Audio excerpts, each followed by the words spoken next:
ভারত বনাম ইংল্যান্ড চতুর্থ টেস্ট অনুষ্ঠিত হতে যাচ্ছে আগামী 23 তারিখ। ভারতীয় টিম যদি এই টেস্টটি জিততে পারে তাহলে 2-2 বরাবরই করবে।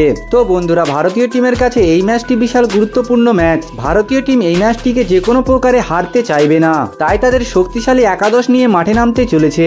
ভারতীয় টিমের প্লেইং 11-এ রয়েছে কিছু পরিবর্তন। কি সেই পরিবর্তন, কে সুযোগ পাচ্ছে দলে, ভারতীয় টিমের প্লেইং 11 কেমন হবে, সবকিছুই জানতে পারবো এই ভিডিওর মধ্যে।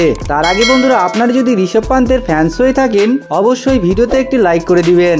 ভারতীয় টিমের ওপেনিং এ কোনো প্রকার কোনো পরিবর্তন হবে না। ওপেনিং এ জসপাল এবং লোকেশ রাহুলকে দেখতে পাবো। লোকেশ রাহুল দুর্দান্ত ফর্মে রয়েছে এই সিরিজে, কিন্তু জসপাল একটি সেঞ্চুরি এবং একটি ইনিংসে 87 রান করেছে।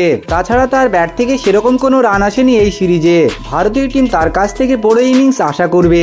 ওয়ান ডাউনে হতে যাচ্ছে বিশাল পরিবর্তন। ওয়ান ডাউনে করুণ নায়ারের জায়গায় সাই সুদর্শনকে দেখতে পাবো। করুণ নায়ারকে এখনো পর্যন্ত 3টে ম্যাচে সুযোগ দিয়েছে, কিন্তু তার ব্যাটিং পারফরমেন্স খুবই বাজে থাকার কারণে পরবর্তী ম্যাচে সাই সুদর্শনকে ব্যাটিং করতে দেখতে পাবো। 2 ডাউনে থাকবে টিমের অধিনায়ক শুভমান গিল। শুভমান গিল এই সিরিজে ভারতীয় টিমের হয়ে এখনো পর্যন্ত 607 রান করেছে। 3 ডাউনে থাকবে ভারতীয় টিমের ভাইস ক্যাপ্টেন ঋষভ পান্ত। আঙুলের চোটের কারণে নানান প্রশ্ন উঠলেও তাকে প্র্যাকটিস করতে দেখা গেছে, তাই এখান থেকে বোঝা যাচ্ছে তিনি চতুর্থ টেস্টে অবশ্যই খেলবেন। আর পুনরায় যদি কোনো চোট নিয়ে সমস্যায় পড়ে তাহলে শুধু ব্যাটিং করতে দেখতে পাবো এবং ধ্রুব জুয়েলকে উইকেট কিপারের দায়িত্বে দেখতে পাবো। 4th ডাউনে থাকবে ভারতীয় টিমের নির্ভরযোগ্য অলরাউন্ডার রবীন্দ্র জাদেজা, যিনি এই সিরিজে বোলিং এ উইকেট না পেলেও দুর্দান্ত ব্যাটিং করেছেন। 5th ডাউনে থাকবে নীতিশ কুমার রেড্ডি, যিনি ব্যাটিং এ সেরকম কোনো বড় স্কোর করতে পারেনি, কিন্তু তিনি উইকেট পেয়েছেন, তাই তার জায়গায় কোনো পরিবর্তন হবে না। 6th ডাউনে থাকবে আরেক অলরাউন্ডার ওয়াশিংটন সুন্দর। ফাস্ট বোলিং ডিপার্টমেন্টে থাকবে